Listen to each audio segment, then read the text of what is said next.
fast, you're trying to unwind, you better get that box wine.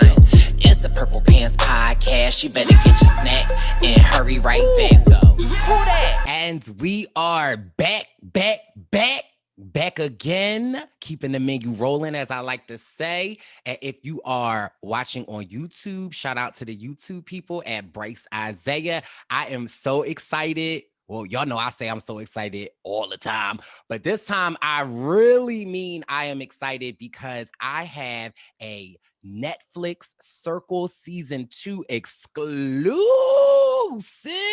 baby. I would like to formally welcome to the Purple Pants Podcast as the newfound celebrity, because this person been on the podcast before several times, but they ain't been on the podcast as a celebrity. Let's welcome to the podcast, baby boy, Jack Atkins. Hey, what's up, Brice?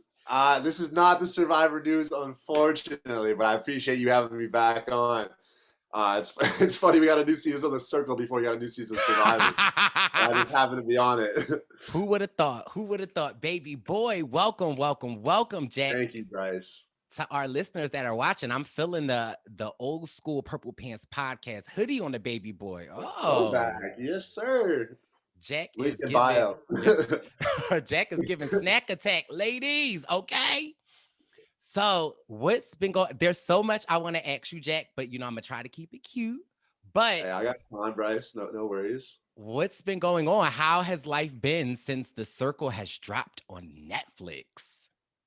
Oh man, it's been pretty crazy, a little bit surreal, because like the game almost, a lot of the attention has been on like social media and stuff. And as I'm sure you know, a lot of that social media attention, it doesn't really register in your head. Like you look at the numbers and all the comments and stuff, but you don't necessarily relate that to real fans, to real supporters. But the love has definitely been felt both through the screen and in real life. It's been amazing. It's been so fun to watch the show. I'm a reality TV fan, so just watching the show from a fan perspective, I'm like, oh, this is a great season. And then I pop up on screen, I'm like, hold on a second, like, how did I get in there?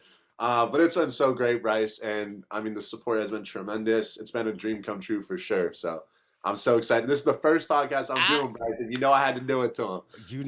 Come on.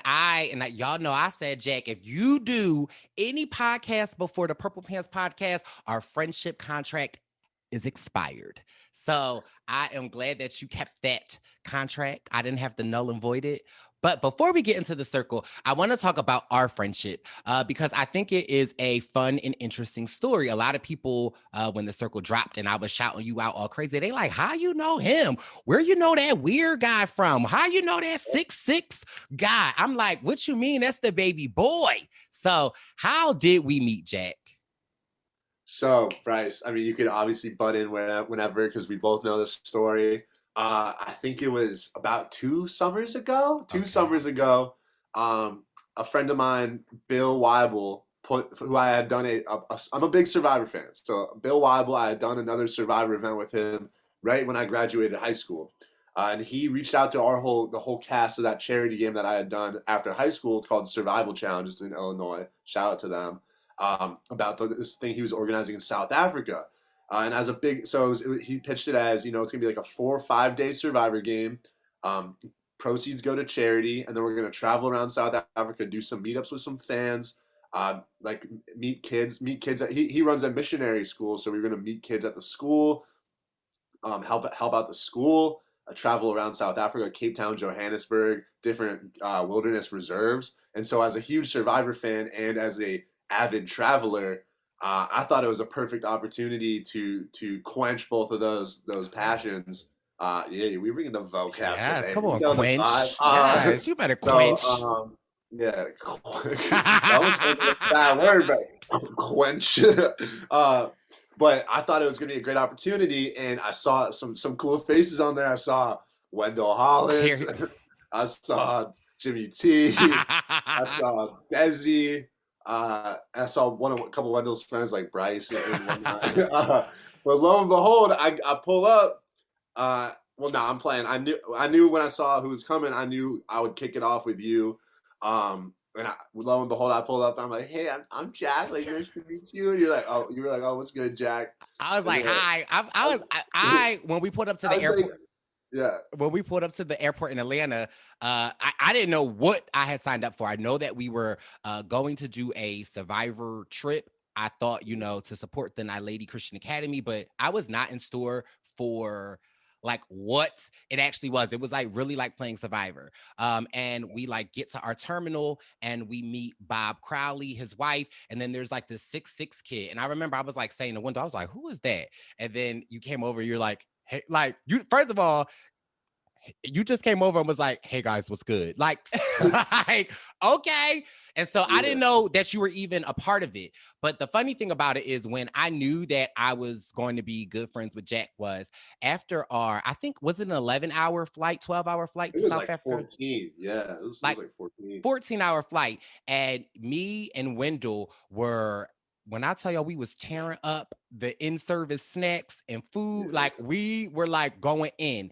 And maybe at like hour 9 in the flight, the stomach was like rumble to tumble. So when we kind of like the first line of South Africa. when we got off the plane, I was like, Wendell, I gotta go to the bathroom. And Wendell was like, I gotta go too. And so we literally start darting for the bathroom. And it's like this little bathroom. And when I tell y'all, me, and I'm like, we try to keep it cute because I'm like, I don't really want to like pooter in front of somebody. But the way the food is set up, my stomach said, well, I had to go too, because that's why I was in there with y'all. And you two went in those 2 stalls. Y'all went in first. I was waiting. And I was hearing the first lions roaring in there. I don't know. And so when me and Wendell went into the bathroom, it was just us in the bathroom. And so like literally Wendell and I are going like pooter for pooter. And so I'm like, all right, let me get out of here because this is embarrassing. And we walk out and there's literally like a line of people. And the first person is Jack and he is cracking the hell up. I'm like, oh, so that is really Jack and I's first interaction when we just like looked at each other and I was like, oh my God. And I just was like, this guy is going to be good. And so then in the Survivor Challenge, Jack was my closest ally. Okay. Yeah. We were killing the game. Killing the game. And it started with 24 people. I think we were on 4 different tribes together, including the Merge tribe.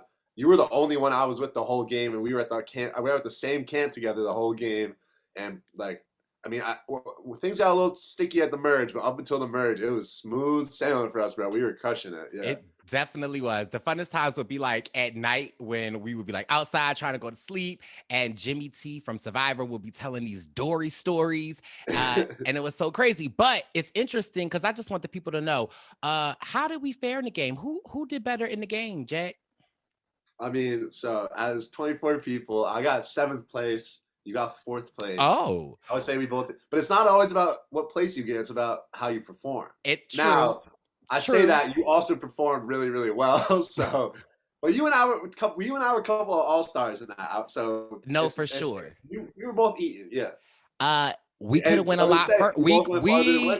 We could have went a lot further if you stuck with your baby boy. I'm here to tell y'all, Jack double-crossed me, okay? He double-crossed me and he double-crossed himself. He got himself voted out. Yeah, it was crazy. So it was crazy. I tried to pull a big move. For the Survivor fans out there, I tried to pull a big move. I tried to basically do a Tyson in Heroes vs. Villains and flip my vote in the split vote. But then Brice didn't realize I was doing that. Plays an idol for Ramona, who I had switched my vote to.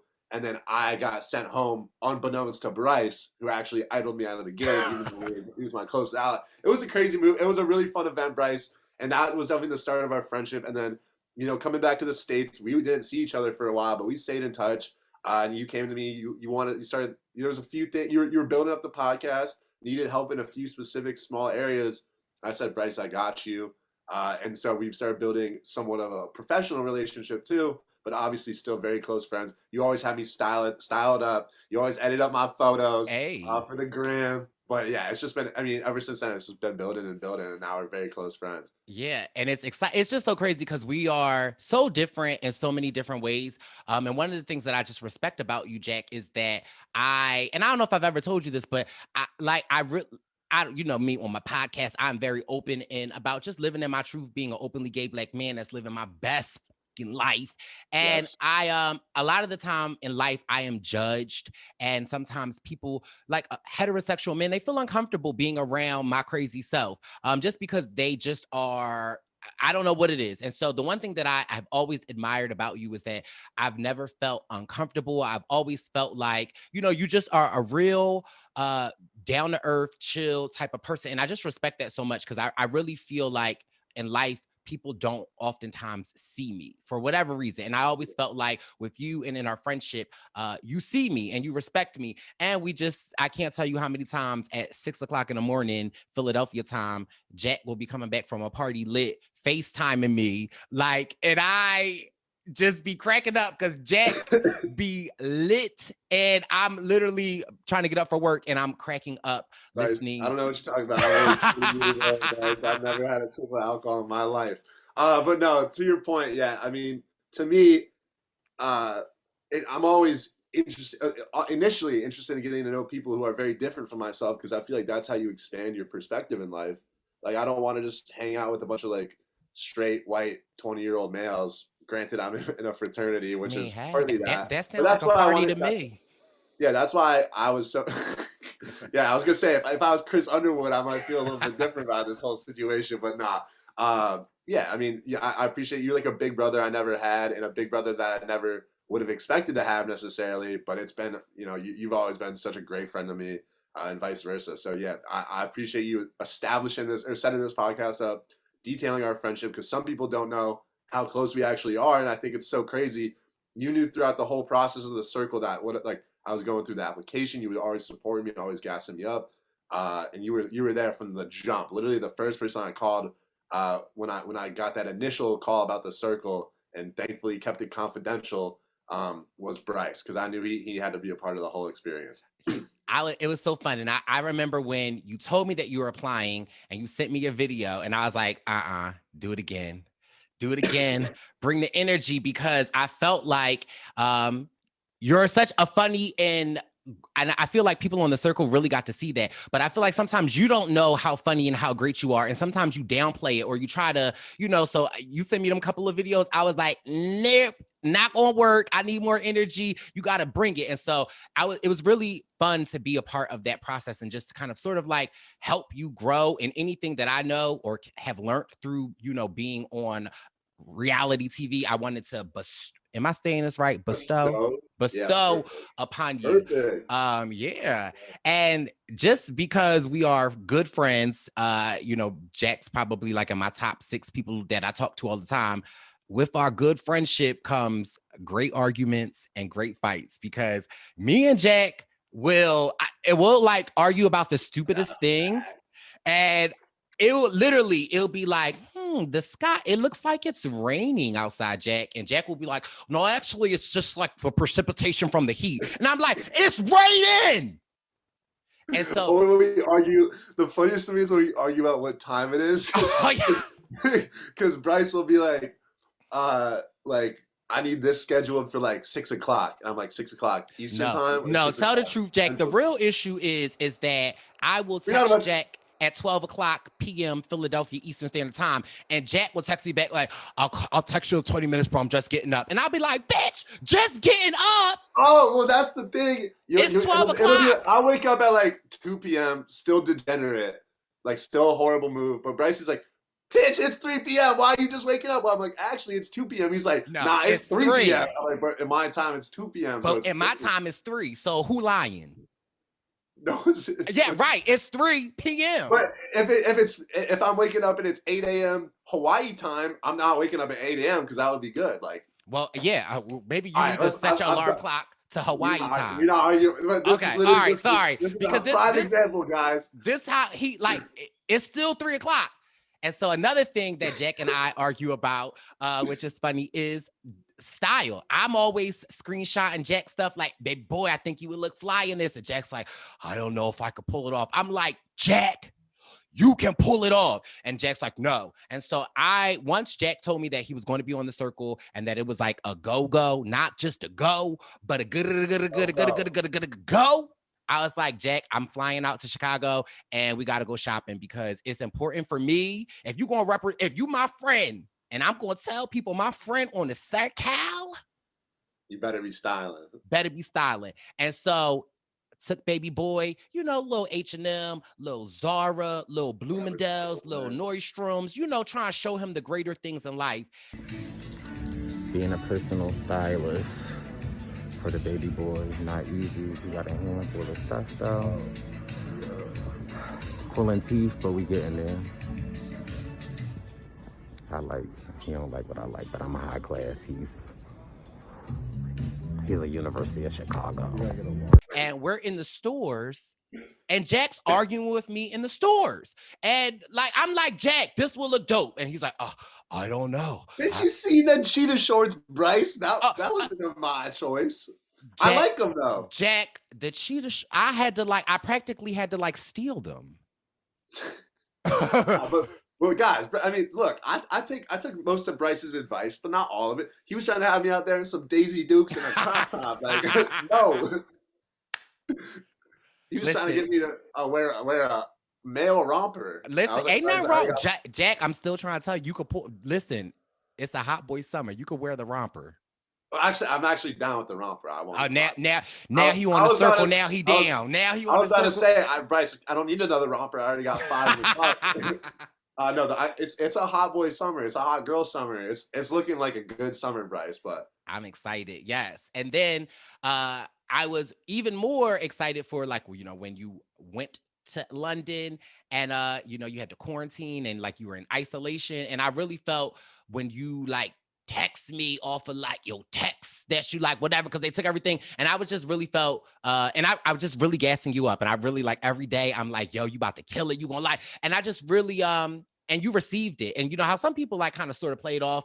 I just was really taken back by how humble and vulnerable you were, just kind of nervous going into it. And so I was like, baby boy, you gonna kill the circle. And I need to thank you again, because so before even the circle even started, we had to do a 2-week quarantine in Manchester, United Kingdom, which is where the show films. And the first day I get there, didn't have the burner phone they gave me. I didn't have any login for any sort of streaming service. I had no technology. I was all alone in my apartment. 14 days of quarantining ahead of me. I honestly, I called you. I was crying. I was like, Brice, I know I got to do this. I can't leave, but this shit sucks. And you were like, you know what? Look, I'm gonna give you my Hulu login. I forgot I did. Yeah, you gave me your Netflix or something until they brought me that Fire Stick. Oh. But you had my mind right. You talked me through that first day, and then each day after that, I just got substantially better. But yeah, you was always send me that morning bacon. Yes. Send me that picture of morning bacon, egg, and cheese. You gotta run a bath, and you're gonna get through the day. I was like, all right. But yeah, that was huge, because we just had a little burner phone that we could text people on WhatsApp, and luckily Brice he downloaded WhatsApp, or else I don't know where I would be. Yes, I downloaded WhatsApp, and I demanded, wanted to keep Jack on somewhat of a schedule since, he don't go to sleep. So I knew that, the time difference would be a lot for you. And so I wanted to just keep, on a somewhat regular schedule. So every day I'd be like, what you eat today? What you make for breakfast? And Jack would be like, a bacon, egg, and cheese on a bagel. And I'd be like, let me see. And so this is a prime example of when I say Jack works my nerves and gets on my nerves. So you tell somebody hey, take a photo of the food that you're going to eat. Most people would be like, oh, okay, let me get it. Because you asked me after I already eat the bacon. I ask it for you every day. And every day I got a photo of a half-eaten piece of bagel and cheese. And Jack would be like, right. I forgot. You got to see the cross section. What are you talking about? And I would see the sloppiest egg. I'm like, what is you doing? It wasn't a good bacon. It tasted good. It didn't look good. I will say progressively over time, Manhattan bagel come for you. I was cooking Lisa bacon, egg, and cheese on the daily, and she said she was fucking with them. I don't know. So let's get into the circle. So you make it on the circle, baby boy is on there, and we know that you are catfishing. And so I guess my first question for you about the circle is, in hindsight, do you regret, oh, can I talk? In hindsight, do you regret going in as Emily? And do you wish, if you had to catfish, would you have catfished as someone else? Now, before you even answer that, I just also want to say a lot of the people on the Twitter was saying, why ain't Jack catfishing as Brice? Yeah, so I was actually going to include that in my answer before you. Oh, see, here I go. Tell me to shut up. No, perfect question. That's what I'm saying. So, look, I think I could catfish as you very well. Like I edit a lot of your write-ups, your captions, stuff like I'm used to writing in your style. But if a straight white boy came on a national TV and tried to talk as a gay black man, even if it was accurate, I think I would have been in a world of trouble. So I think I would have been canceled right away. I don't think so, Jack. So let's just play a game of translation. So I want you to say the following phrases. You're about to get me in trouble, Brice. No, I'm not. I want you to say the following phrases like how I would say them. Hey, good morning. Good to see you. Bitch, what's poppin'? That's all I got. Okay, all right, one more. All right, one more. I went out last night and I had so much fun. Bitch, last night we was lit. you know I put a little something in. I was wetting the whistle. Baby boy. All right, okay. But that's what I'm saying. Like, I could do it, but if I go on, like, even at playing a girl, I got flack for like appropriating, like people were saying I was like appropriating outdated black slang when I said like what's crack-a-lackin' or something. Everyone just gives you flack for whatever. So like, true, but they don't know you, and they don't know that that's actually like terminology or like something like how you would actually talk. No, that's facts. But no, I think I could play you, and I got a couple different sides. Like I talk in a lot of different styles, but I think listeners would agree that if I came in trying to impersonate a gay black man, that is a very, very dangerous situation for myself. I think that it can be. I can see where you're going with that, but I don't feel like if you were to approach it in a way of how that you would approach it, I think that you would be fine. But I get it. But so back to my question, Emily, catfishing, do you regret going in as Emily? So I think there's a few ways to look at this. At the end of the day, no, because my intention with picking Emily was to get cast for the show, not to necessarily give myself the best chance to win the show. So when I applied, I was down to be myself. I was down to catfish. I didn't really talk about that in my application video. So when they called me, they said, what do you want to do? And I said, whatever you guys think the best way for me to get on this show is, or whatever you guys think the best way is going to be, I'll do it. And so I brainstormed with my casting people a little bit, and we decided that playing a sorority girl would be a really funny tactic. So I reached out to my friend Marielle, who I ended up calling Emily, and that was sort of like the one that we clicked the most with. So that's what we went with, because I thought that is going to give me the best chance to get on the show. I have like a pitch ready for this character. I wasn't thinking about, how exactly am I going to navigate on the show in this character? Is it going to be the best? Because I don't think playing as a girl when you're a guy is the best way to win. Like, I think playing as myself would have probably given me the best chance to win.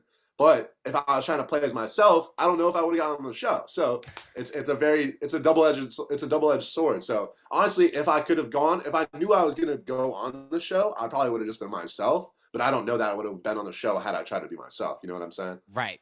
And as a viewer watching it, it was hard for me because in this essence, I've always told my listeners, like, I treated you like you were Wendell, in the sense of, like, Wendell's been on TV several times, and I feel like I'm one of Wendell's biggest cheerleaders. And so I don't play when it comes to Wendeezy. And now I have to add baby boy Jack to that. So it was hard for me to watch it and actually critique you, because I was such a huge cheerleader. And so you could have done something 100% wrong, and I would have been standing by you like, he still could have did it. Like, so it was hard for me to watch, but honestly, like I really tried to watch unbiased. And I felt like as Emily, I thought you did a really good job of connecting with the girls. I thought that you were open and inviting. I think that in a lot of the stuff, because I'm a comment surfer, a lot of a lot of what I read was that you kind of went back and forth a lot. And I think that that's like you struggling and actually like allowing your own personality to come through and kind of staying true to the character. And so I think that that's why a lot of people were like, if Jack were to just play as himself, he could have killed it. And I honestly felt like when you came out of being Emily and when you met up with Lisa, people like love like that there was just so much of you in those moments that I was just like, this is what people are going to love and to connect with. Was there ever a moment you wanted to come clean about catfishing while you were in the circle? So yeah, just to first address like some of what you said, I did see a lot of that feedback when it came to my strategy as Emily. Like I think the way I spoke as Emily, nobody really ever had problems with it. The only time someone caught on to me was when Delisa got suspicious because I talked about sports, which I thought was a little weird because girls these days definitely do enjoy. They always have enjoyed sports now more so than ever. So that was one instance in the show where I think people jumped to conclusions and assumed someone was a catfish kind of for the wrong reasons, but we're kind of right. Kat did that a lot, honestly. But yeah, I mean, when it came to being like wishy-washy, I guess, you kind of hit the nail on the head. Like that kind of just is me. Like I wouldn't say wishy-washy. I would say I like for strategy, I like to play both sides of the fence, see where everybody lies, which I think is good strategy. Like had myself as Emily been like either heavy team Terralisha or heavy team Savannah, that's just gonna put me in trouble with half of the game or half of the house or whatever you want to call it. So I think it's better to stay in the middle. Now, obviously, I was a little bit wishy-washy as Emily, which isn't great for like the substance of her character. But I do think strategically it makes sense to play the middle a little bit. And then I'm a little lost with where I'm at. Okay, so then when it comes to the makeup, prime example. Yeah, the makeup. Oh, I was just gonna say, as myself in real life, I always like to give people the benefit of the doubt and try to put myself in their perspective and see where they're coming from. Because I think people inherently want to act good, and do things they deem to be good. And so I don't like to jump to conclusions and be like, oh, this person's like totally in the wrong, 100% in the wrong. So I genuinely do like to say you were coming at Wendell for something, to your dismay, I might be like, well, maybe Wendell was thinking like this and he didn't mean it. Or vice versa. Right. And that's kind of just how I think. So I guess I infuse that into Emily.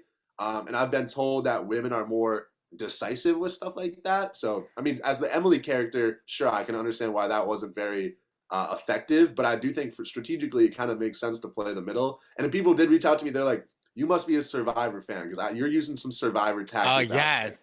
And I was like, yeah. So when it comes to your specific question about would I ever reveal my real self, after the makeup incident, the next morning I was considering, do I reveal my real self? Because I feel like had I revealed my real self and been like, look, these are like my 1 or 2 targets, I think everyone else, if they're being smart, will be like, well, let's keep this person around. Now we know he's real and we know we're good in his eyes. So maybe that would have worked. But honestly, that morning I had a conversation with Lance, aka Lisa, and Lisa at that point wasn't suspicious of me at all, which didn't really make any sense because my mannequin was so obviously real. But after that conversation with Lisa, I was like, wait, maybe I'm all right. Like maybe I could play my way out of this. And then with the makeup thing, believe it or not, like answering the 5 makeups, I actually thought like I did a passable job. Because I thought the ones I said sounded real, which low key Collection Co. is actually a makeup. It's like there's like a European brand called Collection Cosmetics, and then what you didn't see is in that makeup box that I like pulled out to read. I had because they asked for 5. The show only showed 3, but I had 2 others that I named off of the ones in that box. But it turns out one of those was actually just like a pharmacy. It was like a name brand pharmacy. So when like people like Lisa told me when she saw that one, she was like, "Oh, that's a pharmacy. That's not a makeup brand." So had I known, like, I knew I was in trouble, but had I known the full extent of how much trouble I was in, I might have tried to reveal myself. 1, maybe to change up my strategy, because at that point you can only go up. Like I was in the gutter right there. And two, honestly, that's pretty good TV. And even in the show, as a fan, I was like, what's gonna make good TV? Like I want to watch this back and be like, damn, I was having fun. I was doing big time stuff. And if I came out and revealed myself, that's good TV. So I never fully regret anything because I feel like it worked out in a way that I'm very happy with. But it would have been interesting to see, what happens if that makeup challenge doesn't happen? What happens if I come out as the real Jack? Yeah, I felt like you were really on course until that makeup challenge. And when that makeup challenge happened, I said, oh boy. Now, did you know that mannequin was going to be so epic? The fact that the Circle account on the Instagram, they have it currently. When they put that up, I thought, I was like, oh, this is gonna last like the next batch of episodes, and it's still there. But I love it, bro, because that's the thing. Like right now, I'm trying to capitalize on all this attention that I'm receiving and that the show's receiving. So the more content they put out about me, even if it's come on, we here for it. I'm like, bring it on. We're here for it. Yeah. So I knew it was gonna be a huge moment in the season. I don't know if I knew the full extent, but I do think, even trying to be unbiased, I think that was one of the moments of the season. So I was glad to just be a part of it. Absolutely. I just wish in that moment you would have been like, guys, I'm really I instantly, as a fan watching or a viewer, off the rip, I would have been like, guys, I'm a natural girl and my sister's actually a makeup artist. And so I actually never do my makeup. But I mean, it is what it is. And now I did say when they asked me the 5 makeups, I said at the start, I said, as you can tell from last night, I don't really use a whole lot of makeup. So like that was obviously a fuck up. Now, what you guys didn't see is in the Circle, you saw us add a couple photos, but there was times where we had added a couple more photos where I felt like the makeup was a little bit too heavy to lie about that. Now, even the real Emily is a pretty natural girl. And I think that's why, like Lisa, for example, said, well, oh, maybe she just doesn't use makeup a lot. Right. And in hindsight, I was actually thinking about doing this in the moment and wish that I had. When they asked me for the 5 makeup brands, I wish I had just been like, oh, well, my mom actually owns like an organic makeup, like sort of boutique company. So I only use hers and it's called like Collection Co. And everyone might be like, oh, that's a little bit suspicious, but like that makes sense. There was definitely ways I could have played it off, but like just how horrible the mannequin was. Like, I don't really know. Horrible. Like people would just still be suspicious. Like I didn't even know what foundation was. Like I knew what it was, but I didn't know where to find it. Like not where to find it. She was lost. So all right, one more question about the catfish before we change the topic. But which catfish was the biggest reveal to you that you found most shocking? I was very positive that River was real. So now in the game, I didn't really find it fruitful to really consider who was I didn't really care who the catfish were. Like it doesn't really matter. There's no reward in the game for taking a catfish out. Like it's kind of like this faux premise that doesn't really matter. So I was more about my vibe and my connection. But when I did think about it, I was like, I really think River's real.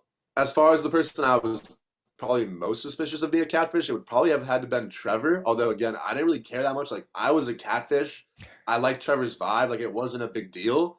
But I did have as far as it went, I did think Trevor might have been a catfish. Honestly, I thought Mitchell was probably a catfish too, and I was wrong about that. So yes, I think a lot of people in the game wanted to look at things very, very black and white. Like, oh, this person's 100% a catfish. This person 100% is not a catfish. This person is 100% the Joker, etc., etc. When to me, it's like if you're making your mind think things are like completely true or completely false, then you're not going to consider the alternative options, which might be true. And then you're just like limiting yourself on your strategic potential.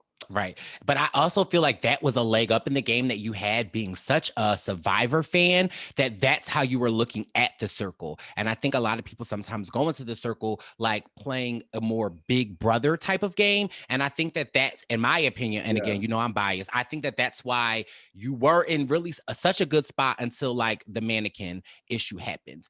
And so as being someone that has been on reality TV before, what I want to most know is like, what did you and Lisa do the most in your free time? Me and Lisa? Yes.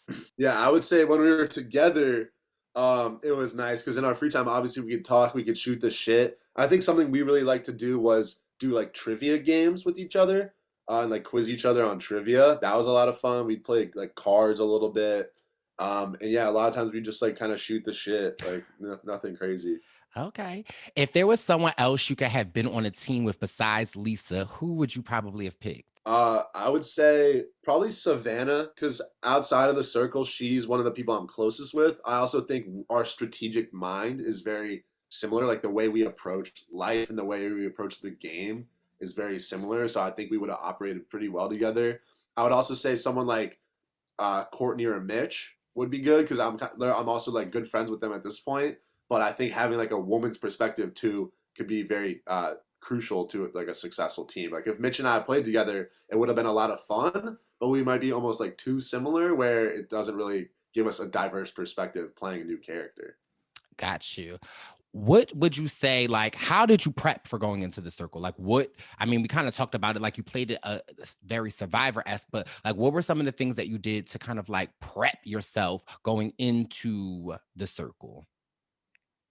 Honestly, I didn't do a lot of prep when I should have. During the quarantine, I thought about like potential like big plays I could make just to have them in my back pocket. None of which I really ended up doing. And I will say in the game, once you get in the game, you realize it's pretty hard to like be really strategic. Like there's not a lot of opportunities for big moves because unless you're the influencer, what can you really do? And if you are the influencer, unless it's like at the very end of the game, it doesn't really make sense to backstab anybody because that implies that you're betraying their trust. And if they trust you, then they're probably rating you highly. So that kind of there's not really any opportunities for big moves, which was kind of a shame. But as far as like preparation goes, honestly, I was all for the spirit of improv, and so I was like, if I come in with no notes, no nothing, it's gonna be a lot better TV for me to have to try to figure out how to play this character, which I was all about. Whereas Delisa came in with a full ass notebook, which in terms of gameplay is fantastic, but in terms of like entertainment, I just think it's kind of boring if like, oh, someone's like, Emily, what's your top 5 makeup brands? I pull out a notebook, I'd be like, bang, bang, bang, bang, bang. Like that's not very fun to watch. Now I should have done it for the sake of me winning 100K, but at the same time, I was like, I just wanted to be fun, like bring energy to the show, do a little bit of improvising, and it wasn't the best strategic decision, but I kind of had like faith in myself that I could work through it regardless. Obviously, did not really happen, but yeah, I didn't know I was gonna get hit with a full ass mannequin, Brice. I did not know. I was not expecting that. We should have prepared. we should have figured out where we could got some foundation from. Who did you like catfishing more, John or as Emily? Emily was like more humorous probably, but I think overall John, because like it was a little more natural for me to do. Well, I don't know. It was because actually talking as Emily, I felt like I was being more myself, just with like with a feminine twist. John, I really just had to embrace like I guess I was kind of being myself, but with like an old man twist. So what you didn't specifically see as John, we would only use the smiley face emoji, no other emojis. We would never use hashtags because we were like, that's not in our character. And John, being pre-assigned to be a psychic and then also like kind of suggested to be a Santa due to the photos that he had, I thought being like an old gay psychic Santa was just like a hilarious thing. So it was really fun to just like play that. Because also at that point, I felt like I was playing with house money since I had a second chance. So I was just having as much fun with this as I could. So yes, I had fun doing both of them though. That's the thing people don't really think about. And this is no shade at all, because this is just me making, I guess, a bad decision with my catfish. But not all catfish are created equal. Like if you're like Lee, for example, was playing essentially a younger version of himself. And now he did it masterfully where I was never suspicious at all. But that's definitely a lot easier than me playing as a sorority girl or even Delisa playing as a man, because there's something is a little bit lost in translation when you're trying to change genders. Now, that's on me for picking a catfish that I couldn't play as well as Lee could play River. But at the same time, there is some discrepancy between how easy it is to play. Like if I just played like a different guy, like a little bit. If I just played like Chris Underwood, like that, it wouldn't be that hard. I could just talk as myself, and people would believe it. You know what I mean? Yeah, no, that makes sense. What was there anyone that you thought was a catfish that wasn't actually a catfish? Yeah, I would say again, I didn't really care that much, but I would say probably Mitchell. I said it a few times in the show. I thought it was like hit someone's mom, which is funny because his mom was actually on the show. But with Mitchell, he just had like a weird way of talking, which once you meet him, it makes sense. But through the circle and through text, it didn't really make sense. Like he never cursed. He was just like he didn't really use like a millennial or Gen Z style of talking. It was like a little bit older. Like he didn't use many hashtags, emojis. Not that people really use hashtags in real life, but in the game, that was kind of like all the youths like myself are just throwing out crazy hashtags just to be funny, and he would never really do hashtags. He'd always be like, "What the frick?" And I'd be like, "Dude, no guy that looks like that is saying frick. Like what?" So I guess I was probably most suspicious of him. So another question that I had that I enjoyed watching was I loved the bubbling friendship of you and Courtney. And one of the first things that you said to Courtney was that like outside of the game, you're probably somebody that I would hang out with. And so I just in my mind, I'm like, that's that Brice Isaiah rubbing off on him. And I just am curious to know what your thoughts are. And when you reached out to him, you used the term baby boy. Was that strategic? Well, so bubbling friendship within the game is a strong word because he was always ragging on Emily. But whenever I like looked at him, like we were not friends in the game. I actually tried to be friends with him. I thought we were cool. He hated me. He hated Emily for some reason, just because like Savannah told him to. In real life, we're good though. But yeah, he kind of reminded me of like a less awesome version of Brice. So I was like, this is probably someone I could gel with. I did hit him with the baby boy. I was like, I see you, baby boy. And that was a little bit of a tribute to the Purple Posse. But yeah, I mean, Courtney's a really cool dude in real life. It's his birthday today, so happy birthday, Courtney. But in the game, I thought we were vibing because I didn't really talk to him till like day 6 of the game.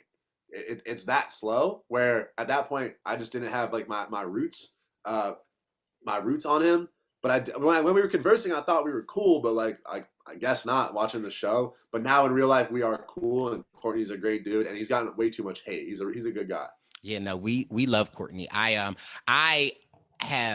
find it problematic that people are like, oh, he's playing too aggressive. And for me, somebody that is a openly gay Black man, that boils my skin in the sense of like, oh, so you just want him to be cute and fun. And when he actually is playing a strategic game, he's being called aggressive, or he's like, so I really did not like the criticism that Courtney was getting because I see. So I don't think there's any need to criticize him because he did play very strategically, which I totally respect. The one critique I do kind of understand is, and now this does not warrant any sort of reaching out to him negatively, like any sort of negative feedback on Courtney. There's a very big difference between a little bit of constructive criticism and like voicing your opinion online versus like coming for someone's character. The one thing I do sort of see though is there was times when Courtney was like, oh, I need to get all these snakes out of my garden. But it's like, you're the one playing super strategically, so you kind of are being the snake, which is totally fine, but you can't be calling all the good people of the circle snakes when you're the one who's being a snake. But I do think his strategy was really, really solid, and he doesn't get enough credit for that. And him playing strategically does not deserve any hate. I just think sometimes I think people notice he was being a little bit hypocritical, which is reasonable, but what's unreasonable is to take that and be like, fuck Courtney, like Courtney, you don't deserve to, like all that nonsense. So I agree, but why you can't be a snake? Yeah, why you can't be a snake and want to be the only snake in the garden though?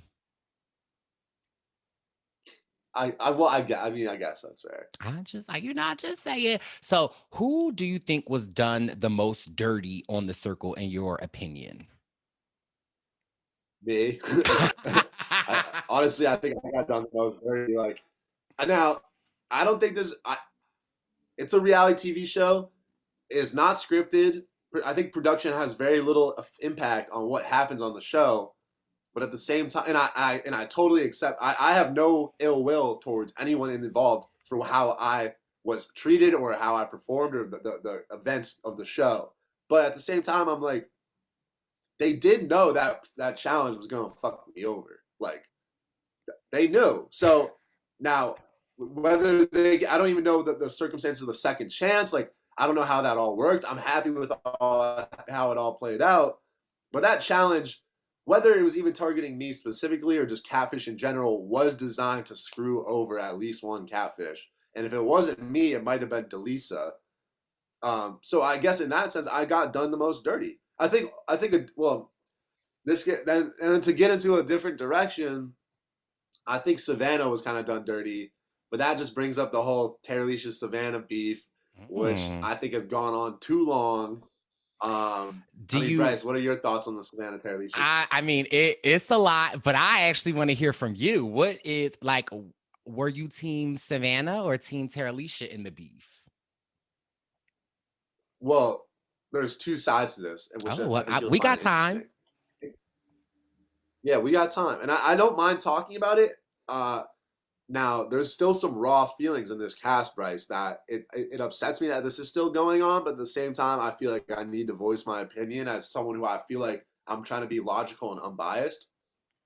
In the game, in terms of allies, I was team Terralisha because I felt like Terralisha had my back more than Savannah. But from an unbiased third-party viewer, I was team Savannah. Like, here's the thing.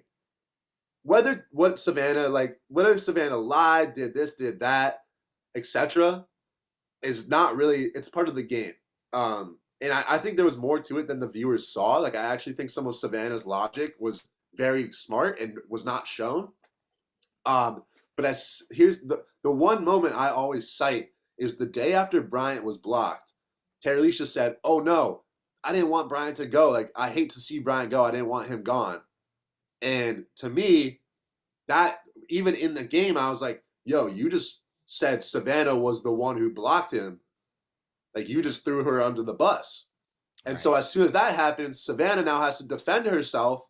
And that's where things start getting heated between Savannah and Terralisha. Now, whatever you want to say about Savannah, I'm not even going to speak on whether she was right or wrong in her actions before that.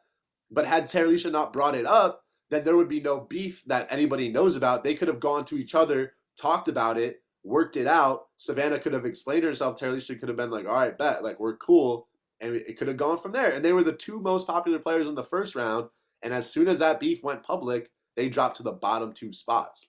So that's, to me, is where that whole dynamic turns sour. But again, they're both lovely people. So there's still a lot of drama going on, Bryce, that I do not try to get too much in the middle of.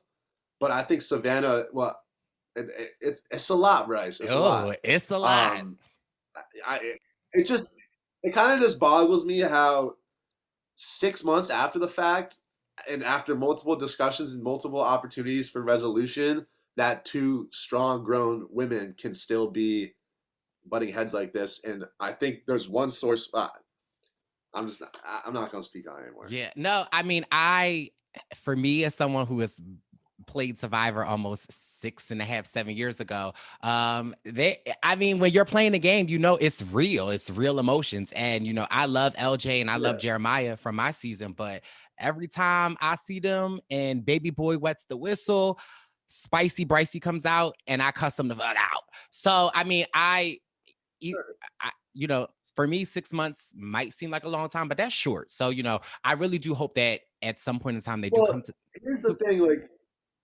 Yeah, I just wish, like, even with the whole circumstance in the game, at the end of the day, they could have just sat down and been like, it was a game, like, things went the wrong way, and we're cool now. And I think one party attempted to do that, and the other wasn't really open to it. Yeah. And I will say, tomorrow night, there's a finale watch party that I will not be attending because I'm still in Chicago, but both of them are going to be there, Bryce. Oh. And after a little bit of, after the whistle is nice and wet, nice and moist, as they say. Oh, not moist. That wet whistle might lead to some bloody hands, Bryce. No, well, we don't want that. But hopefully when this podcast airs, the finale will have already happened, so we'll have to report back on the tea. Final thoughts what are your thoughts on Trevor winning? Spoiler alert, if you haven't watched the ending yet. You should have thrown that out there. Yes. So my thoughts on Trevor winning. I mean, I thought Delisa played a great game. I think her game might have been, especially catfishing as her husband, which is a pretty difficult task, as you see, as she sometimes struggles with answering things about like sports, whatnot. Yet she answers them so well. I think she played a great game. You know, from the position in terms of her catfishing, I think she played a better catfish game than anybody else in the circle. And I definitely think it's harder to win as a catfish because you're caught up in a lot more deception, where you have more things to keep track of. So I thought Delisa played a great game. I thought she played strategic. Now, I don't know if had everybody voted emotionally in that final five, I don't think she would have won. But that's part of the game where people vote tactically, and she was able to emerge on top. Yeah, I think she crushed it. And honestly, of that final five, you know, I think her winning the money, I think it's fair to say it couldn't have gone to a more deserving person. I love to hear that. So what are your final takes on the season? No, I would have liked to won. I would have wanted. John needed that money. What are your final takes on the season? What's your final words on the circle? My final takes, man. I mean, I guess not final, but final within this episode. I mean, I was so stoked to be a part of it. I thought it was a great season. From most of what I've seen online is that people prefer season 2 over season 1, which is really dope because season 1's that OG season. Sometimes it's really hard to top the original. But I've seen people tend to prefer this one. I mean, there's love for both, of course. Both are fantastic seasons in their own right. I think season 1 was a lot more wholesome. And if you like that wholesome vibe, season 1 is your vibe. But if you want some real hard-hitting reality TV, strategy, drama, backstabbing, more humor, more baby boy, like season 2 is the season for you. Yeah. It's great to see the season had such a great reception. I've been really thrilled with the reception I've gotten for the most part. So yeah, what more can you say, Brice? It was such an awesome ride. It's still kind of surreal. Hopefully y'all will catch me out on the island one day, though. That's the end goal. That's the dream right there. Fingers crossed. If Jeff Probst, if you're listening to this, fingers crossed. Yeah, I mean, what are your thoughts? Anything else you want to?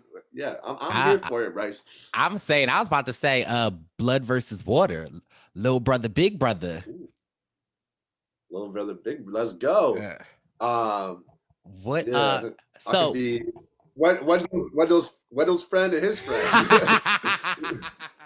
Yes. So another thing I want to talk about that sometimes people don't normally talk about with reality TV show, but people going on as contestant is like mental health. And I think that sometimes it's an important, and which is why I'm so glad that I am in your life, because you know me, I always check in and see how you're doing. But how do you feel like you've been handling, I guess, this newfound fame?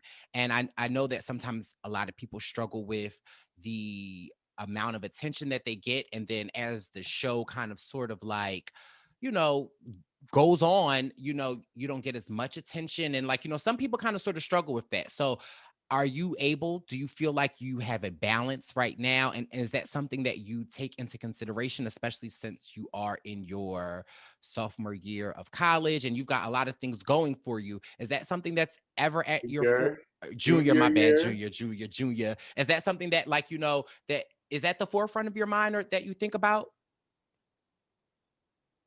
Yeah, I try to contemplate mental health a lot.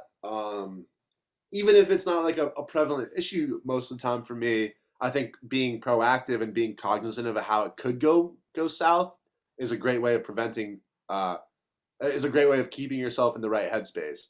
And I was so fortunate to have friends like you, other people that like, I was in contact. Spencer Bledsoe, as you know, was in my fraternity, and he does a lot of stuff with mental health as well. So I actually talked with him a little bit about that, and he kind of told me, you know, he was exactly in my shoes where he was a junior or a senior in college when he went at my college in my fraternity when he went on Survivor. So I kind of asked him, you know, how did that change things for you in this situation? He gave me some feedback. You've given me great advice.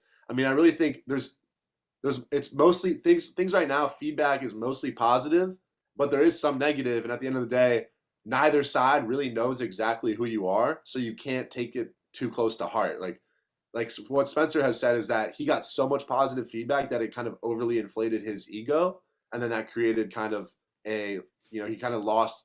Oh, your plant just went down. Did you see that? Yeah, that kind of affected his character negatively at the end of the day.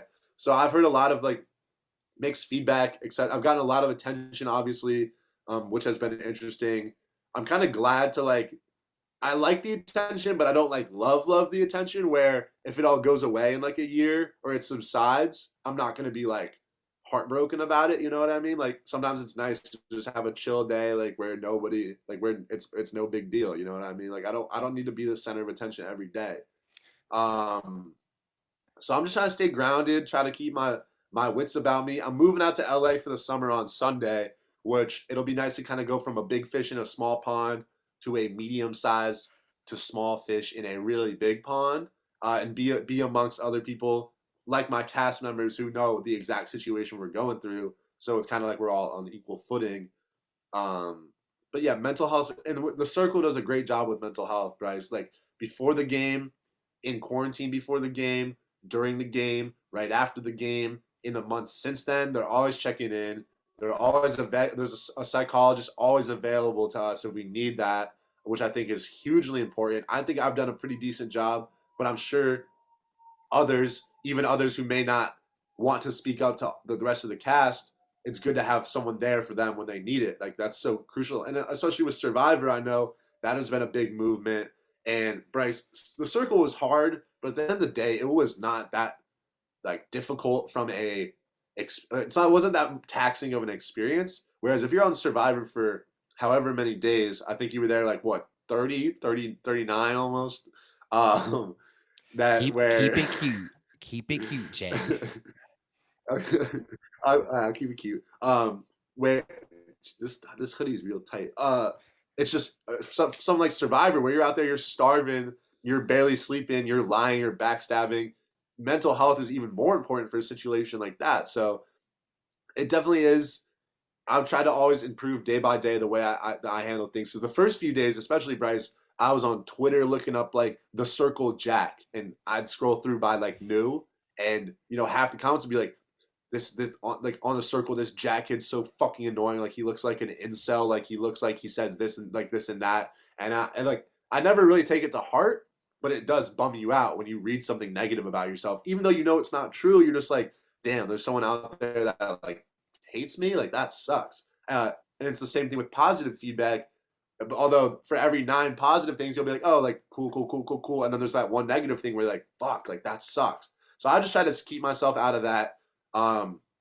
Same with Reddit. I like to go on Reddit as a fan. I'm on Survivor Reddit all the time. So I was trying to go on Reddit for the circle and be like, well, what's everyone thinking of the season? What's everyone thought? What are everyone's thoughts? And then I'd stumble across a thread where people are talking, and it's like, oh, Jack, this and that. And I'm like, oh, wait, I forgot I'm on the season. I shouldn't be looking at this.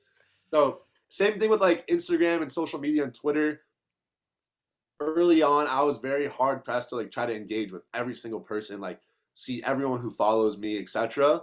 And it kind of consumed me. And that precedent that I set for myself kind of really started stressing me out. So one day I was just like, all right, I'm going to mute Instagram. I'm going to mute Twitter. When I go on, obviously I'll see all my new notifications, but I don't need to have I don't need to be on my phone and see oh, like when I'm just trying to text my dad. Right.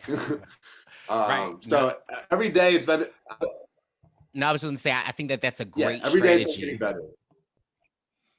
Yeah, I love that. Yeah, so it's been a day by day thing. Yeah, sorry. Go ahead. Yeah, I was just gonna say day by day. I'm just trying to I'm making long-term goals. Of course, I'm trying to establish my vision for the long term. But as far as mental health goes, I really think it's taking it day by day, enjoying each day for what it is. Because within each day, each day is excellent. If you start getting anxious, and because I think anxiety is a term used to describe your stress about things that are in the future. We can't really control the future, Brice. So at the end of the day, you kind of just have to focus on the present, think a little bit about the future, but you can't think too much. You can't be like, oh, well, I have so many notifications today that I know next week it's going to be crazier, and now I'm freaking out. It's just like take it day by day. So that's what I've been trying to do. I like that. And I think that that's good. And you always know I'm always here and I will always be checking in on you and making sure that you are good. But I am curious to know, like, what are your plans to do after the circle? I know that you said that you want to go to LA, but like, what are some of your future goals that people don't know about you and that you want to do and accomplish? Yeah, so spending the summer in LA, because even before the circle, I wanted to work in like management or agency for like entertainment or sports or music or something along those lines. So this has been a great stepping stone in that direction or along that path. So this summer in LA, I'm gonna be out there, hopefully connecting, hopefully having a hot girl summer, with COVID restrictions easing up, and I'm about to turn 21. LA reopens on my 21st birthday, Bryce, so that's gonna be popping. Um, you should pop. You should, come out. I don't know. But so just trying to like. Luckily, I've had this opportunity as like I guess an influencer now, where I can make some money to sustain myself while I try to set myself up for the future. So I started making some connections in the management agency realm. Not only in terms of like helping my career as like an influencer or a talent or whatever you want to call it, but also long term, I want to make that pivot or that leap into that behind the scenes work where I'm managing people like you or people like LeBron James. Very similar. I mean, with that beard, Bryce, you kind of you got a little LeBron to you right now, Bryce. I got that. It's Taco Tuesday. Yeah. Yes, Taco Tuesday. So then my last question before. Oh wait, you don't want you know I got that LaMelo Ball type of hand though, so you ain't you don't want none of that, Jack. Oh. Gotta get low, Bryce. Slap the floor. I hate you. You love LaMelo Ball, though, don't you? I do. LaMelo Ball is my guy. Okay, he's back, and he better be Rookie of the Year. If LaMelo Ball is not Rookie of the Year, I'm going to boycott watching the NBA. Not that I watch it like that anyway. So, my last question for you before you go is: yes, it is going to be a hot girl summer. The ladies want to know: is Jack, baby boy, is he single? Yeah, I'm single, Bryce. Oh. Single, ready to mingle, or just single? Nah, I'm ready to mingle. I'm not like, see, I think, well, this is gonna get like a little bit philosophical for no reason. I don't ever like actively seek out relationships like that. I think it's just bad for your disposition. Like, I think if you're trying too hard to find a relationship, you're gonna settle for something that's not right just because it's a relationship. So I'm just single. I'm working on myself, Bryce. You gotta love yourself to love someone else. So if the right thing comes along, if there's some ladies in LA that want to reach out, you know, I'm down. I'm definitely down to mingle, whether it's for one night or for the rest of my life. Bryce. I'm ready to mingle. So what would be the appropriate way for a young lady to get at you? Is it cool to slide in the DMs? You can reach out to my manager. It's jack@alistme.com. It's hard these days, right? The DMs are a little flooded. I guess the DMs, now if you're really a fine lady, like feel free to hit up Brice so he can connect us. But it's hard these days. I mean, maybe send me like a pigeon, like a carrier pigeon. A pigeon? Cool. Or just, stalk me and find me in person. I don't know. And then are the rumors true that you got an OnlyFans coming out, Jack? Yes. It's an OnlyFans. Oh, and you should do an OnlyFans because a lot of the time on the damn circle, you was always walking around barefoot. Trust me, I've heard about it, Bryce. But like, what am I supposed to do? Like, I get that it's kind of gross, but like when I'm at home now, not at my fraternity, but like when I'm at my mom's house, Shout out to Christine. I grew up walking around barefoot. Shout out to Christine.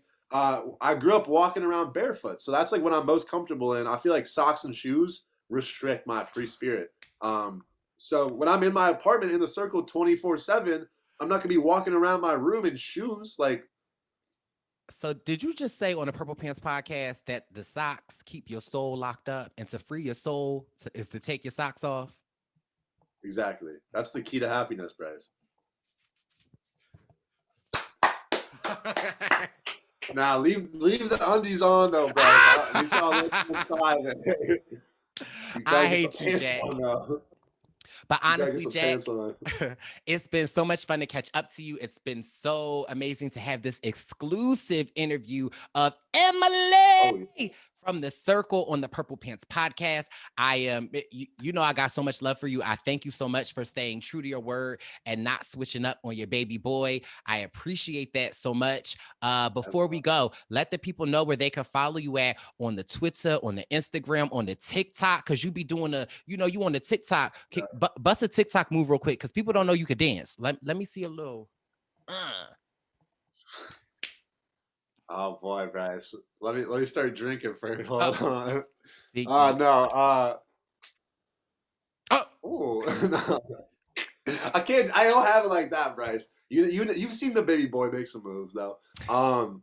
Whenever I see myself dance, I'm like, this is like horrible, but like fat. It's like a car wreck. You can't look away. No, Jack. I've been around you though. My Instagram is. You can dance, okay? Jack got moves, though. Jack got soul, okay? In South Africa, we was calling Jack Black Jack. Jack can dance. All right, but anyway, what's your Instagram? Let them know your social media.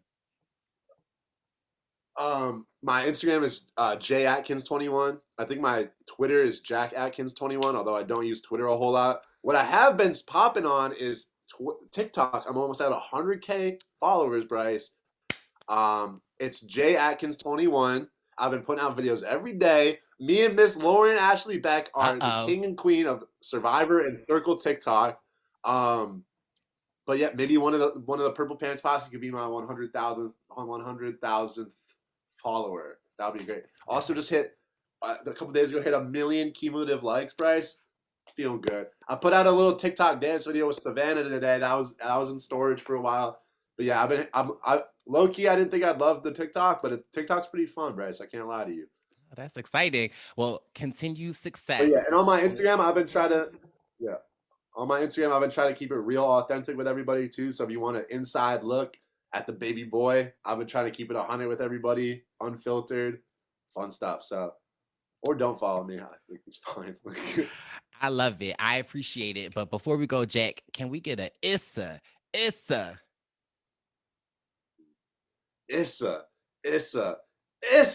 Purple Pants Podcast, Circle Edition, with the baby boy. It's